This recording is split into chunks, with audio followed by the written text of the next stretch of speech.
Manouya. Aujourd'hui, je reçois Eliane Koller, qui est coproductrice d'un film documentaire qui a été primé. Bonjour. Bonjour. Alors, ce film documentaire, c'est Tupaya. Voilà. Alors, qu'est-ce que c'est qu'être coproductrice ? C'est-à-dire qu'on n'est pas le seul producteur. Donc déjà, la réalisatrice du film, la néo-zélandaise Lala Rolls, elle a une société de production aussi qui s'appelle Island Film Aotearoa. Et c'est elle qui a lancé la production du film. Donc elle avait déjà tourné quelques scènes, elle a déjà trouvé de l'argent et là on arrive au point. Oui, parce qu'il est arrivé combien ? Rappelle-le, ça fait toujours plaisir. Il a gagné le 3e prix spécial du jury au FIFO 2016.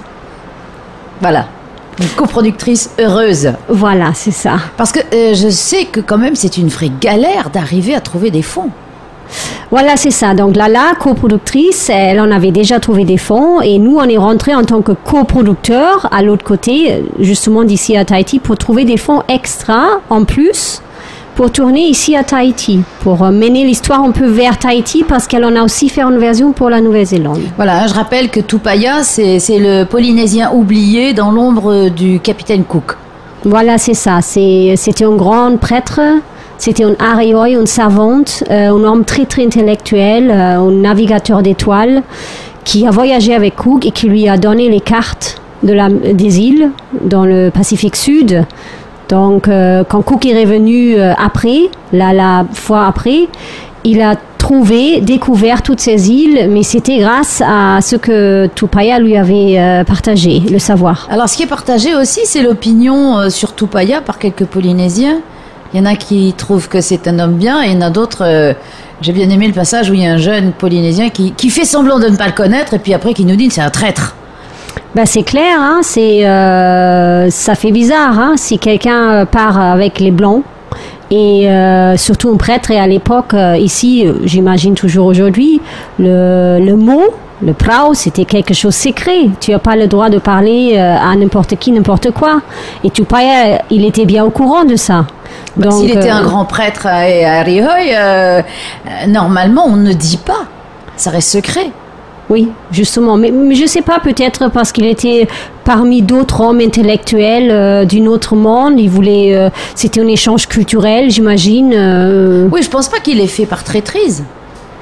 Je pense il a fait pour partager un savoir. Il était peut-être épaté aussi par le savoir des Blancs qui arrivaient et peut-être montrer aussi que les Polynésiens avaient des savoirs. On ne le saura jamais, ça c'est sûr. Ça n'a pas été consigné, quoi. Cook est resté discret là-dessus. Oui. Bon, je peux imaginer que Cook ne savait pas avec quelle motivation Tupaya a parlé. Ça aurait pu aussi pour se mettre en avant, pour montrer moi je connais, moi je sais. Mais en même temps, dans le film notamment, il y a quelqu'un qui dit que Tupaya, il n'était pas un homme comme ça, de se mettre en avant. Donc il avait suggéré de passer par les îles Cook pour arriver à Nouvelle-Zélande parce qu'il connaissait la route. Mais Captain Cook, il voulait aller direct. Donc il a choisi un passage très très difficile, très lourd, qui les a pris 59 jours en total au lieu de 20 jours ou quelque chose.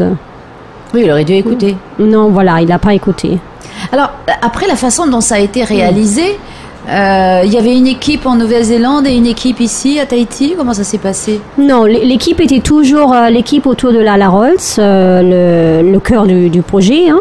Son caméraman. Ici, c'est vrai, on avait un ingénieur du son qui était rajouté d'ici, un deuxième camarade d'ici, mais l'équipe de base venait de Nouvelle-Zélande. Donc, ils ont tourné un peu partout en Nouvelle-Zélande, en Angleterre, puis à Tahiti. Oui, c'est ce qui revient cher dans un documentaire comme ça. Surtout parce que c'était, il y avait beaucoup de mise en scène dans ce documentaire. Ça a été scénarisé. Voilà. Et ça fait que du coup, on a des comédiens, on a des figurants, on a des musiciens. Ça fait du coup, il faut un catering, il faut quelqu'un qui fait à manger. Oui, il y a tout le côté à côté parce qu'on se dit, mais quoi, combien ça coûte un documentaire, quoi ? 1 million CP, c'est tout ? Ah non, pas du tout. C'est ce qu'on l'achète en revanche. Oui, je pense que Tupaya en total, il était dans les 400 000. C'est quoi, en euros, en dollars ? Dollars néo-zélandaises. Oui, je sais pas combien ça fait je sais pas. Bon, on va traduire. Bon, écoutez les auditeurs à vos calculettes. Voilà, c'est ça. Mais après, est-ce que c'est rentable justement ? de faire des documentaires comme ça? Alors, pour ceux qui veulent devenir riches dans leur vie, qui veulent rouler en Porsche, Je crains le pire. faut pas aller dans les documentaires. C'est vraiment les gens qui font des documentaires, ça sont souvent des gens passionnés, qui veulent raconter des histoires, qui sont dans la création, sont des artistes aussi, des gens qui veulent passer un message, qui vont montrer de la beauté. C'est ça qui est important pour eux. Et idéalement, ça se paye. C'est-à-dire, ils arrivent à la fin de se remplir le frigo et de se payer leur loyer. Voilà. Voilà, c'est pas le Titanic ou la guerre des étoiles. Non, pas du tout. Parce qu'il faut arriver à payer aussi tous ceux qui font le documentaire, c'est-à-dire tout le personnel technique, les acteurs. Et après, comment on fait pour trouver un diffuseur? Avant, en fait. Voilà, il faut trouver le diffuseur avant qu'on commence. Pour être sûr que ça soit diffusé, comment? Parce qu'il faut aller courir les radios, les télés, les producteurs, je sais pas. En fait, oui, avant, même si on veut obtenir de l'aide, du soutien financier de la SCAN, par exemple ici, au CNC en France, ou diverses aides qui existent, il faut une lettre chiffrée d'une diffuseur, sinon on n'a rien. Donc ça c'est la base. Hein. Mais ce qu'il y a de bien, c'est que quand même en France, il y a ces aides à l'audiovisuel. Ah oui, France...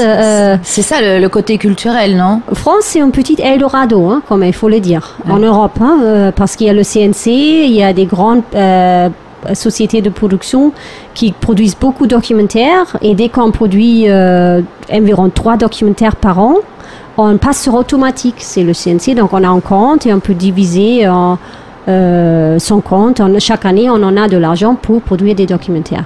Oui, une fois que la confiance est instaurée, et après les diffuseurs. Alors ça, c'est compliqué quand même. Les diffuseurs, c'est un peu triste à Tahiti parce qu'on n'en a que 2 et ils ont des problèmes budgétaires. Donc, c'est des fois problématique. Alors, si on est ailleurs, en France par exemple, il y en a plein de diffuseurs qu'on peut aller voir. Nous, bien sûr, on pourra aussi voir ces diffuseurs en France, mais il faut se déplacer, ça coûte cher, c'est pas donné pour tout le monde. Il faut obtenir les rendez-vous à temps, qui concordent avec l'avion. Voilà. Non, c'est pour ça qu'on essaie de se déplacer sur les marchés, hein, sur le Sunny Side of the Dock, à La Rochelle, une fois par an, par exemple. Ou à Amsterdam, il y a un grand festival. Il y a plein partout. Il y a le Dock Edge à Nouvelle-Zélande, le AIDC en Australie. Il y a plein, donc il faut se déplacer. Donc, enfin, il y a quand même de l'espoir pour les futures productions. Tu as un projet, toi, actuellement? Oui, j'en ai 2. Qui dorment? Ils sont en sommeil? Je suis en production avec... je suis en production sur un projet sur les mahous.